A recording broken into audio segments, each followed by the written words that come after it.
विरोध के ऐसे ही कुछ स्वर बीते रविवार को देहरादून में भी उठे, जब सैकड़ों लोगों ने शहर में दिलाराम चौक से और सेंट्रियो मॉल तक पर्यावरण बचाओ वॉक आयोजित की। इस प्रदर्शन में शामिल लोगों का कहना था कि देहरादून से ऋषिकेश की दूरी को 15 मिनट कम करने के नाम पर अगर हजारों पेड़ों की बलि ही दी जानी है तो ऐसा विकास हमें नहीं चाहिए। वैसे विकास के नाम पर देहरादून शहर की कूड़ी पुंगड़ी बांजा धोलने का काम पिछले कुछ सालों में बहुत तेजी से किया जा रहा है और कमाल ये है कि इसकी कहीं चर्चा तक नहीं। देहरादून शहर कभी देश के सबसे खूबसूरत शहरों में शामिल था।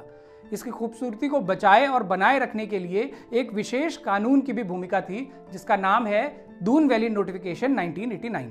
दरअसल साल 1988 में सुप्रीम कोर्ट ने रूरल लिटिगेशन एंड एंटाइटलमेंट केंद्र versus state of Uttar Pradesh मामले में सुनवाई के दौरान एक आदेश पारित किया था। 30 अगस्त 1988 को पारित इस आदेश में सुप्रीम कोर्ट ने दून घाटी के लिए विशेष प्रावधान बनाए जाने की बात कही थी और इस आदेश को पारित करते हुए मुख्यतः 4 कारण बताए थे। यहां हो रही लाइमस्टोन माइनिंग पर प्रतिबंध, घाटी में बढ़ रहे प्रदूषण पर नियंत्रण, इंडस्ट्रीज का कैटेगराइजेशन और रेड कैटेगरी की इंडस्ट्री पर प्रतिबंध और पर्यावरण संरक्षण। सुप्रीम कोर्ट के इसी आदेश के बाद साल 1989 में ministry of environment and forest ने एनवायरनमेंट प्रोटेक्शन एक्ट 1986 के तहत दून वैली नोटिफिकेशन जारी किया। इस नोटिफिकेशन को पर्यावरण संरक्षण के लिहाज से एक आदर्श उदाहरण माना गया। इसके पारित हो जाने के बाद से नोटिफाइड एरिया के अंतर्गत रेड कैटेगरी के उद्योग लगने पर प्रतिबंध लगा, माइनिंग प्रतिबंधित की गई, स्लॉटर हाउस प्रतिबंधित हुए और कई तरह के व्यावसायिक कार्यों के लिए एनवायरमेंटल क्लियरेंस की प्रक्रिया को कठिन बनाया गया। ध्यान दीजिए, ये सब 90 के दशक से भी पहले हुआ, जब आज की तुलना में दून घाटी कहीं ज्यादा स्वच्छ और हरी भरी थी। अब आइए साल 2019 में। इस साल प्रधानमंत्री नरेंद्र मोदी ने एनकैप यानी नेशनल क्लीन एयर प्रोग्राम की शुरुआत की, जिसके पहले चरण में देश के कुल 131 शहरों को लिया गया।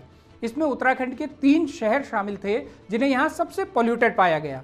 ये थे देहरादून, ऋषिकेश और काशीपुर। बल्कि देहरादून तो देश के 10 सबसे पॉल्यूटेड शहरों में से एक था। इन शहरों की स्थिति सुधारने के लिए केंद्र सरकार पिछले 5-6 साल में कुल 11,541 करोड़ रुपए खर्च कर चुकी है। लेकिन हमारे नेताओं की मंशा क्या है, इसका अंदाजा आप इस बात से लगाइए कि साल 2022 में जब हमारे मुख्यमंत्री 23वीं सेंट्रल जोनल काउंसिल मीटिंग में शामिल होने भोपाल पहुंचे तो उन्होंने वहां जाकर बताया कि अब देहरादून में प्रदूषण का ज्यादा संकट नहीं है, लिहाजा दून वैली नोटिफिकेशन 1989 की भी मवासी घाम लगा ही देनी चाहिए। धामी जी ने ऐसा इसलिए कहा था क्योंकि ठीक 1 साल पहले मेंबर सेक्रेटरी पॉल्यूशन यह प्रस्ताव रख चुके थे कि दून घाटी में स्लॉटर हाउस खोलने और स्टोन क्रशर लगाने के लिए इस नोटिफिकेशन को हटाना ही चाहिए। स्लॉटर हाउस और स्टोन क्रशर जैसे जनहित कार्यों को बढ़ावा देने के लिए धामी सरकार ने केंद्र सरकार को प्रस्ताव भेजा कि दून वैली नोटिफिकेशन को संशोधित कर दिया जाए या हटा दिया जाए। डबल इंजन की सरकार इस मामले में खूब काम आई और 2023 को केंद्रीय मंत्रालय ने यह प्रस्ताव स्वीकार भी कर लिया। हालांकि इस स्वीकारोक्ति में एक शर्त थी कि 2 महीने के अंदर कोई भी अपनी आपत्ति इस पर जता सकता था। प्रदेश में यूं तो कांग्रेस भी हमेशा मित्र विपक्ष का कर्तव्य बखूबी निभाती है और स्टोन क्रशर जैसे मामलों में कभी मुखरता से नहीं बोलती, लेकिन इस मामले में कांग्रेस नेता अभिनव थापर ने पहल की और पीएमओ को पत्र लिखते हुए दून वैली नोटिफिकेशन को बचाए रखने की मांग की। इस पत्र का संज्ञान लेते हुए पीएमओ ने संबंधित मंत्रालयों को निर्देशित भी किया। यहां से पत्राचार का एक सिलसिला चल निकला, लेकिन दूसरी ओर दून घाटी में स्टोन क्रशर ऐसे उगने लगे जैसे बरसात में च्यों उगती है। करीब 2 दर्जन से ज्यादा स्टोन क्रशर इस दौरान दून घाटी में खोल दिए गए। अभिनव थापर ने जब इस बारे में सूचना मांगी तो उन्हें कमाल का जवाब दिया गया। उन्हें बताया गया कि दून घाटी के कोऑर्डिनेट्स ही उपलब्ध नहीं है। अब जब कोऑर्डिनेट्स ही नहीं है तो कौन तय करेगा कि क्रशर जहां लगा है वो क्षेत्र दून घाटी के अंदर है या उससे बाहर। बल्कि दून घाटी नोटिफिकेशन असल में लागू कहां होता है, यही साबित करने के लिए आप मुंड कपाल एक कर दो। है ना एकदम चकड़ैतों वाला उपाय कि पूरी दून घाटी ही लुका दी गई। लेकिन इससे भी बड़ा कमाल पिछले महीने यानी फरवरी 2025 में हुआ, जब सेंट्रल पॉल्यूशन कंट्रोल बोर्ड ने इंडस्ट्रीज के कैटेगराइजेशन का टंटा ही निपटा दिया।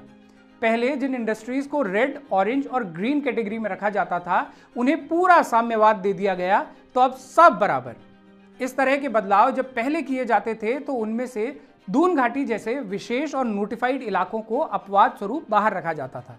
लेकिन इस बार ऐसा कुछ नहीं हुआ, जिसका सीधा मतलब यह हुआ कि 1989 का दून वैली नोटिफिकेशन अब पोपला शेर बन गया, यानी बिना दांतों का शेर। अब यहां स्लॉटर हाउस लगाकर आराम से जानवर कचाए जा सकते हैं और स्टोन क्रशर लगाकर नदियां खींची जा सकती हैं, बल्कि खींची जा रही हैं। और भी कई तरह के उद्योग जिन्हें प्रदूषण के चलते दून घाटी में लगाने की अनुमति नहीं थी, उनके रास्ते भी अब खोल दिए गए हैं। लेकिन स्लॉटर हाउस और स्टोन क्रशर का जिक्र बार बार इसलिए क्योंकि हमारी सनातनी सरकार ने विशेष तौर से इन्हीं दोनों उद्योगों का हवाला देते हुए दून वैली नोटिफिकेशन का गिच्चा बुझाने की पैरवी की है। अब इस डबल इंजन के विरोधाभास को आप अच्छे से समझिए। एक तरफ तो देहरादून देश के सबसे पॉल्यूटेड शहरों में शामिल होने के चलते प्रधानमंत्री के एनकैप प्रोग्राम में शामिल है, जहां 11,500 करोड़ रुपए घाम लगाए जा चुके हैं। और दूसरी तरफ हमारी राज्य सरकार ने घोड़े खोले हुए हैं कि यहाँ वो तमाम उद्योग लगा दिए जाएं जो आज से 30 साल पहले भी यहाँ की इकोलॉजी और एनवायरमेंटल सेंसिटिविटी को देखते हुए प्रतिबंधित कर दिए गए थे। अब प्रधानमंत्री के ड्रीम प्रोजेक्ट को उन्हीं की पार्टी के मुख्यमंत्री भेलुन चुगला रहे हैं, या ये सब उनके संज्ञान में है, कुछ जान तब।